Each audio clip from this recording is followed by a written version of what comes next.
तो इस एपिसोड की शुरुआत ठीक वहीं से होती है जहां से पिछला एपिसोड खत्म हुआ था।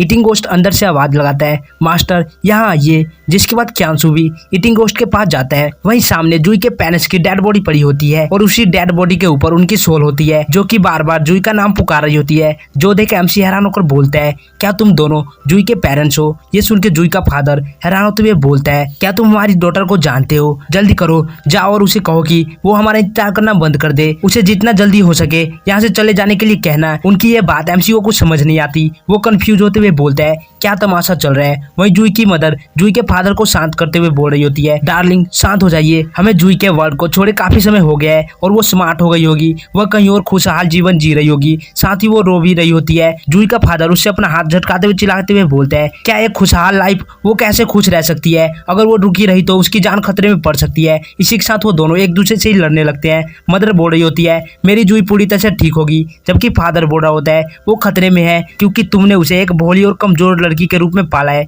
ये सब देखकर एमसी उन्हें शांत करते हुए बोलता है, हे मेरी बात तो सुनो। लेकिन वो दोनों उल्टा एमसी पर ही चिल्लाने लगते हैं और बोलते हैं, ये हमारा फैमिली मैटर है, इसे तुम्हारा कोई मतलब नहीं है। जिसके बाद एमसी जूई से हल्के आवाज में बोलता है, इन्हें मत बताना कि जूई अभी क्रिटिकल स्टेज से गुजरी है। वहीं फादर को सुनाई देता है कि जूई डेंजर में है। ये सुन के वो अपनी वाइफ को पकड़ के रोते हुए बोलता है, क्या तुमने ये सुना? इस लड़के ने कहा कि जूई डेंजर में है। मदर बोलती है, किसने कहा और कौन सा लड़का? ओह, क्या आप इस लड़के की बात कर रहे हैं? डार्लिंग देखो, यहाँ कोई जिंदा पर्सन है। फादर भी लाइक, क्या उसे उस समय से कोई मुजरा करता हुआ कंकाल लग रहा था? जूई का बचपन से ही अपनी माँ की तरह व्यवहार रहा है, इसलिए वो हमेशा खतरे में रहती है। तभी ईटिंग गोस्ट का ध्यान जूई के फादर के गर्दन पर लगे चैन पर जाता है जो कि जूई के फादर से कनेक्ट होता है। ईटिंग गोस्ट बोलता है, आखिरकार ये क्या है? और साथ ही वो जैसे उसे टच करता है वो कांटेदार बेलों में बदल जाती है और चारों तरफ से वो कांटेदार बेलें जूई के पेरेंट्स की ओर बढ़ने लगती है। साथ ही उसमें से एक बड़ा सा फ्लावर निकल के जूई के पेरेंट्स को नीचे दबा देता है। एमसी घबराते हुए बोलता है, ये क्या है? वहीं जूई का फादर बोल रहा होता है, ये वापस से शुरू हो गया। जोई बोलती है,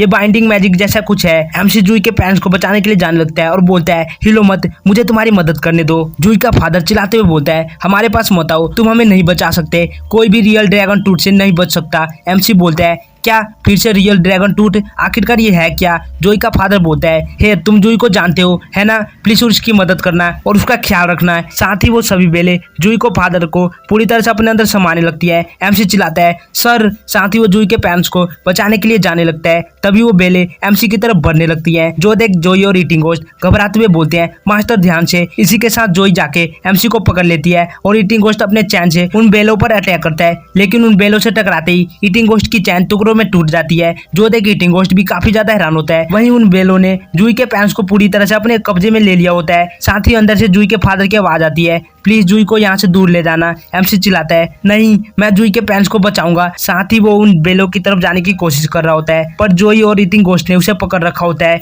जोई बोलती है, चलिए पहले इस ड्रैगन टूथ के बारे में जानते हैं और फिर इसका सोल्यूशन खोजेंगे। एमसी गुस्से से चिल्लाते हुए बोलता है, मैं हेल किंग हूँ, मैं लाइफ और डेथ का फैसला करता हूँ, है ना, मैं उन्हें जरूर बचाऊंगा। फिर वो पोर्टल ओपन करके सिस्टम से life and death notebook open करने के लिए कहता है और चिल्लाते हुए बोलता है, जूई के पेरेंट्स को रिवाइव करो और चेक करो ये ड्रैगन टूथ क्या है। सिस्टम बोलता है, होस्ट का लेवल इतना हाई नहीं है कि आप ड्रैगन टूथ के बारे में कुछ भी जान सके। ये सुन के एमसी गुस्से से सिस्टम को पंच मारते हुए बोलता है, डैम इट सिस्टम, मेरा लेवल इतना हाई नहीं है। तभी सिस्टम स्पेस गायब होने लगता है और एमसी वापस से रियल वर्ल्ड में आने लगता है। एमसी बोलता है, ये फीलिंग वास्तव में अलग लग रहा है जब मैं पिछली बार सिस्टम स्पेस से रियल वर्ल्ड में लौटा था। इसी के साथ वो पूरी तरह से रियल वर्ल्ड में वापस आ जाता है। वहीं उनके सामने हमें कुछ बंदों को दिखाया जाता है। उनमें से एक बोलता है, तुमने सीनियर हैरिस की गार्ड शील्ड तोड़ दी और अंडरग्राउंड सिटी में गड़बड़ी पैदा की, चलो अब गेम स्टार्ट करते हैं। इसी के साथ हमें उनमें से एक बंदे को दिखाया जाता है जिसका नाम यक्षा होता है। वो बोलता है, अभी हमने सावधान किया है। साथ ही वो अपने दूसरे बंदे से बोलता है, चलो स्टार्ट करो। वहीं उसका नाम किनारा होता है। जिसके बाद वो किसी फॉर्मेशन को एक्टिवेट करता है। जो देख उसके बाकी के बंदे बोलते हैं, ये तो मेरे उम्मीद से भी ज्यादा फास्ट है। इसी के साथ हमें इन दोनों का नाम बताया जाता है। ब्लैक हेयर वाले का नाम गरुड़ है और दूसरे का नाम गंधर्व है। इसी के साथ उस फॉर्मेशन से काफी ज्यादा लाइट निकलने लगती है। जो देख एमसी बोलता है, ये लाइट बीम हमें खींच रही है। इसी के साथ वो तीनों उस लाइट बीम में खींचे चले जाते हैं। जिसके बाद हमें किसी और जगह का सीन दिखाया जाता है जहां वो तीनों टेलीपोर्ट होके आ गए होते हैं। एमसी बोलता है, ये कौन सी जगह है? ईटिंग गोस्ट बोलता है, इतनी पुरानी बिल्डिंग। जोई बोलती है, ये सब पिछली सदी या फिर उससे भी पहले का लग रहा है। तभी कोई क्यांसू के पीछे से बोलता है, ये अंडरग्राउंड सिटी है जो कि 19th सेंचुरी से मौजूद है। एमसी पीछे मुड़ के बोलता है तुम कौन हो, हम अचानक से यहाँ कैसे अपीयर हो गए। वो बोलता है क्या तुम्हें पता नहीं है और ये यक्षा होता है। वो बोलता है मास्टर ने हमें अर्जेंटली बुलाया जैसे कि कोई स्ट्रॉन्ग एनिमी आक्रमण कर रहा है और अब तुम ऐसा दिखावा कर रहे हो कि तुम्हें कुछ नहीं जानते। इसी के साथ हमें कुछ समय पहले का सीन दिखाया जाता है जहाँ एक्स ग्रुप की बिल्डिंग के अंदर बेरियन का फादर बोल रहा होता है क्या अंडरग्राउंड सिटी की गार्ड सील डिस्ट्रॉय हो गई है। हैरिस बोलता है इन सब परेशानी का कारण वो व्यक्ति है। बेरियन का फादर बोलता है किसी भी तरह से अंडरग्राउंड सिटी या ड्रैगन टूथ के बारे में कोई भी जानकारी बाहर नहीं आनी चाहिए। जिसके बाद हैरिस इन चारों को समन करता है और बोलता है लगता है मुझे उन्हें याद दिलाने की जरूरत है कि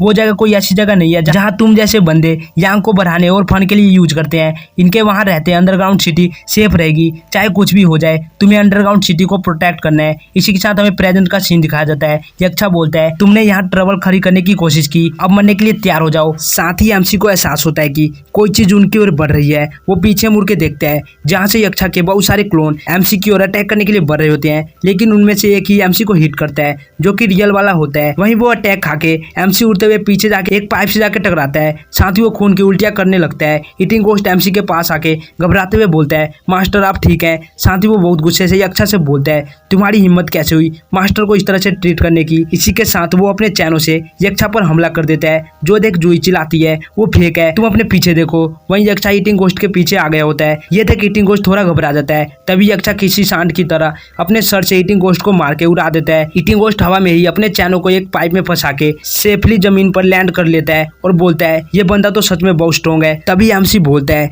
ईटिंग गोस्ट हमेशा अपना बेस्ट ट्राई करता है तो मैं उसका मास्टर होके इतनी आसानी से हार कैसे मान सकता हूँ। इसी के साथ वो आसपास की एनर्जी को एब्जॉर्ब करके अपने गोस्ट बैटल आर्मर को रिकवर करने लगता है। जो देखिए अच्छा बोलता है क्या ये वही पावर है जिसने कि सीनियर के गार्ड सील को तोड़ दिया था। मैं उसे पावर गैदर करके और सेफ लेन नहीं दे सकता। साथ ही वो अटैक करने के लिए तैयार हो जाता है। जो देख ईटिंग गोस्ट अपने बालों में लगे क्लिप को टच करता है जिससे वो एक स्वॉर्ड में बदल जाती है। ईटिंग गोस्ट बोलता है तुम्हारी हिम्मत कैसे हुई वापस से मेरे मास्टर को नुकसान पहुंचाने के बारे में सोचने की। वहीं दूसरी ओर यक्षा एमसी पर अटैक करने के लिए जाने लगता है। जो देख ईटिंग गोस्ट एक तेजी से जंप लगा के अपने स्वॉर्ड के साथ एमसी के आगे आ जाता है। एमसी बोलता है तुमने फाइट करने की मेरी इच्छा को और भी ज्यादा बढ़ा दिया है। वहीं एमसी का लगभग आधा आर्मर रिकवर हो चुका होता है। तभी ईटिंग गोस्ट यक्षा से बोलता है मैं तुम्हें फिर से अपने मास्टर को टच नहीं करने दूंगा। यक्षा बोलता है जैसा कि तुमने कहा तुम अपनी बातों से पीछे मत हटना। जिसके बाद वो अपने बहुत सारे क्लोन बना लेता है। जो देख ईटिंग गोस्ट भी थोड़ा सा पैनिक हो जाता है। इसी के साथ वो अपने स्वॉर्ड को टेढ़ी करके उसके ऊपर बैठ के बोलता है उस चश्मे वाले आदमी के बाद अब तुम इस टेक्निक का यूज कर रहे हो। साथ ही वो हवा में जंप लगा के अपनी स्वॉर्ड को फेंक कर उसकी सभी क्लोन के आर पार कर देता है। लेकिन जब वो स्वॉर्ड रियल वाले से टकराती है तो उसे कुछ नहीं होता बल्कि स्वॉर्ड उससे टकरा के नीचे गिर जाती है। जो देखिए तीनों काफी ज्यादा हैरान हो जाते हैं। जो ही सोचती है उसकी रिस्पॉन्स पहले से अलग है और वो स्ट्रेंथ सी लाइट कैसे थी, मैं किस चीज को भूल रही हूँ। तभी उसका ध्यान एमसी पर जाता है जहाँ एमसी बोल रहा होता है मेरा पावर रिकवरिंग बहुत स्लो हो गया है। जो ही बोलती है मास्टर अपने बैटल आर्मर के पावर को इंग्यांग आई से चेक कीजिए। एमसी बोलता है क्या बैटल आर्मर के पावर को चेक करूं। इसी के साथ वो जैसे ही इंग्यांग आई से अपने बैटल आर्मर को देखता है वो बहुत हैरान हो जाता है और बोलता है मेरे बैटल आर्मर के पावर को कोई चीज एब्जॉर्ब कर रही है। जो ही बोलती है ये ईटिंग गोस्ट नहीं है तो कौन इस एनर्जी को एब्जॉर्ब कर रहा है। एमसी बोलता है तो कहीं वो इस दरवाजे के पीछे तो नहीं है। जो ही बोलती है मास्टर की एनर्जी जा रही है और वहीं एनिमी के पास स्ट्रेंज लाइट आ रही है। ये सब कुछ कितनी अजीब है। एमसी बोलता है तुम इतना सरप्राइज क्यों हो। जैसे ही मैंने जूही के पेरेंट्स को बचाने की कोशिश की तभी से ये सब कुछ अजीब सा होने लगा है। वैसे भी ये एब्जॉर्बिंग इन और सप्लीमेंट यांग की जगह है। ये सुन के जूही हैरान होकर बोलती है ओ हाँ absorbing in and yang supplement hello के गोड के रूप में किसी भी तरह की इन एनर्जी मास्टर की गोस्ट एनर्जी के सामने भारी नहीं पड़ सकती। कैसा हो सकता है। साथ ही वो घबराते हुए बोलती है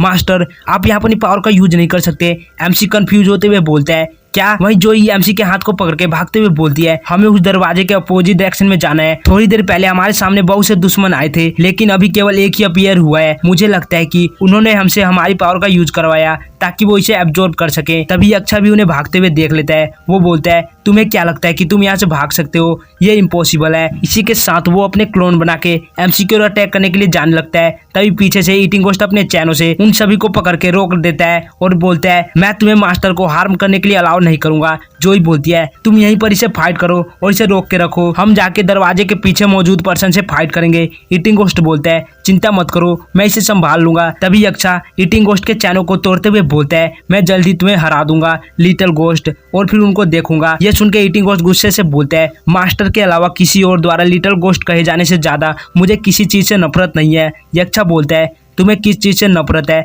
मुझे इससे कोई फर्क नहीं पड़ता। अभी तुम्हारे पास केवल एक ही चॉइस है कि तुम मेरे हाथों मर जाओ। जिसके बाद वो अपने पावर को बूस्ट करके ईटिंग गोस्ट की तरफ अटैक करने के लिए जाने लगता है। इसी के साथ यक्षा अपने सर से ईटिंग गोस्ट पर अटैक करता है, जो खाकर ईटिंग गोस्ट उड़ते हुए जाकर दीवार को तोड़कर अंदर घुस जाता है। यक्षा बोलता है बचे हुए शिकार को इतनी तेजी से नहीं भागना चाहिए, नहीं तो अगर वो गंधर्वा से मिले तो उन्हें इससे भी बदतर 10 टाइम ज्यादा सफर करना पड़ेगा। फिर हमें एमसी की तरफ का सीन दिखाया जाता है, जहाँ एमसी बोल रहा होता है जोई मुझे लगता है कि हम गलत रास्ते पे जा रहे हैं। जोई बोलती है मुझे भी ऐसा ही लग रहा है, ये बहुत अजीब है, विशेष रूप से आप मास्टर, ऐसा लग रहा है कि आप कमजोर होते जा रहे हैं। तभी एमसी का ध्यान अपने सामने जाता है जहाँ टंकी टाइप कोई चीज होती है, जो देख एमसी बोलता है इन टनल के एंड में सभी कमरों के छोर तक ले जाती है, ये आखिरी था, बाकी 3 कमरों में ऐसा कुछ नहीं था। साथ ही एमसी उसे टच करके बोलता है आखिरकार ये है क्या। वहीं जोई थोड़ी घबरा रही होती है, तभी उस पर क्रैक पड़ने लगता है और उसमें से रोशनी निकल रही होती है, जो देख एमसी भी बहुत हैरान होता है। जिसके बाद वो उस क्रैक पर हल्का सा पंच मारता है, जिससे उसके ऊपर की परत टूट जाती है और उसमें से एक रास्ता ओपन होता है। एमसी बोलता है लगता है कि ये वही रास्ता है जो कि हमारी मंजिल पर ले जा सकती है। जोई बोलती है मुझे ये बहुत अजीब लग रहा है। एमसी बोलता है हमारे पास कोई दूसरा चॉइस नहीं है, और गाइस ये किसी लिफ्ट की तरह होता है। एमसी बोलता है जोई चलो चले। तभी एमसी और भी ज्यादा कमजोर होने लगता है, जो देख जोई मन में बोलती है ये जगह मास्टर के लिए बिल्कुल भी अच्छी नहीं है। जिसके बाद वो दोनों उस लिफ्ट से नीचे की ओर जाने लगते हैं। फिर हमें दूसरी तरफ का सीन दिखाया जाता है, जहाँ यक्षा बोल रहा होता है तुम मेरे अटैक से कैसे बच गए। ईटिंग गोस्ट बोलता है वेल अभी ये खत्म नहीं हुआ है। साथ ही वो अपने स्वॉर्ड को उठाते हुए बोलता है तुमने अभी क्या कहा कि मैं तुम्हारे अटैक से कैसे बचा, क्या तुम बेवकूफ हो, भला मैं ये तुमको क्यों बताऊंगा, पहले तुम ये देखो। इसी के साथ वो फनी तरह से अपने स्वॉर्ड को हिलाते हुए बोलता है अगर तुम्हें लगता है कि तुमने मुझे मार डाला है तो तुमने अपने डिफेंस को क्यों नहीं छोड़ा और अपनी रिफरेंस बॉडी को बंद क्यों नहीं किया, क्योंकि तुम आने वाले खतरे को सेंस कर पा रहे थे। अब मास्टर चले गए हैं, मुझे अपने सीक्रेट रिवील होने के बारे में चिंता करने की जरूरत नहीं है। मैं फिर से अपने मास्टर द्वारा पनिश नहीं होना चाहता। मुझे खाना ना मिलने के कारण मैं एक गोस्ट ऑफिशियल से एक छोटे से गोस्ट में बदल गया था। साथ ही वो अपने स्वॉर्ड को एक दूसरे वेपन में चेंज कर रहा होता है। वो बोलता है तुम समझ नहीं पाओगे, क्या तुमने कभी ऐसा कोई रिकॉर्ड पढ़ा है जिसमें कहा गया हो कि कोई गोस्ट ऑफिशियल तलवार का इस्तेमाल करता है। फिर वो अपने न्यू वेपन में अपने चैनों को भी लपेटने लगता है और बोलता है इसलिए जब आप हेल में रजिस्टर करते हैं तो सिक्कल ऑफ सोल कैप्चर नाम की रिपोर्ट को याद रखें। इसी के साथ ईटिंग गोस्ट का न्यू वेपन तैयार हो जाता है, जो देख ईटिंग गोस्ट बोलता है इसे नाइट ड्यू कहा जाता है। यक्षा बोलता है चलो ट्राई करते हैं। ये सुन के ईटिंग गोस्ट जोर जोर से हंसने लगता है और बोलता है क्या ट्राई करते हैं, क्या तुम चाहते हो कि मैं ट्राई करूं? ट्राई करने का मतलब है एक और मौका देना, लेकिन तुम्हारे पास दूसरा मौका नहीं है। यक्षा गुस्से से बोलता है तुम लिटिल गोस्ट, आज मैं तुम्हें मार डालूंगा। साथ ही वो तेज से ईटिंग गोस्ट के ऊपर हमला कर देता है। इसी के साथ हमें दूसरी तरफ का सीन दिखाया जाता है, जहाँ जोई और एमसी लिफ्ट से नीचे आकर निकलते हुए बोलते हैं क्या हम पहुंच गए? जोई बोलती है पता नहीं अभी ईटिंग गोस्ट कैसा होगा। तभी कोई बोलता है पहले तुम अपने बारे में सोचो। ये सुन के एमसी और जोई ऊपर की ओर देखने लगते हैं और ये गरुड़ा और गंधर्वा होते हैं। गरुड़ा बोलता है यक्षा यूजलेस है, यहाँ तक कि वो तुम्हें भी नहीं रोक पाया। एमसी बोलता है वो ऐसा नहीं कर पाया तो तुमने ट्राई क्यों नहीं किया? वो अपने सर को नाम हिलाते हुए बोलता है मुझे लगा कि तुम कुछ भी नहीं हो, मैंने कभी नहीं सोचा था कि तुम हमारे लिए इतनी मुसीबत खड़ी करोगे। उसे देख अपने एमसी को तभी याद आता है। वो गुस्से से बोलता है ये तो तुम हो जिसने मेरी गर्लफ्रेंड को चुरा लिया, अब हम पुराने और नए स्कोर को एक साथ सेटल कर सकते हैं। गरुड़ा बोलता है नहीं नहीं नहीं, मैं तुम्हारा ओपोनेंट नहीं हूँ, तुम्हारी ओपोनेंट ये है और ये और कोई नहीं गंधर्वा होती है। साथ ही एमसी की एक्स गर्लफ्रेंड भी है। साथ ही वो ऊपर से जंप करके एमसी के सामने अगर खड़ी हो जाती है। गरुड़ा जाते हुए बोलता है गंधर्वा तुम्हारे साथ खेलेगी। इसके साथ आज की एपिसोड को यहीं पे खत्म करते हैं, मिलते हैं नेक्स्ट एपिसोड में, तब तक के लिए बाय बाय।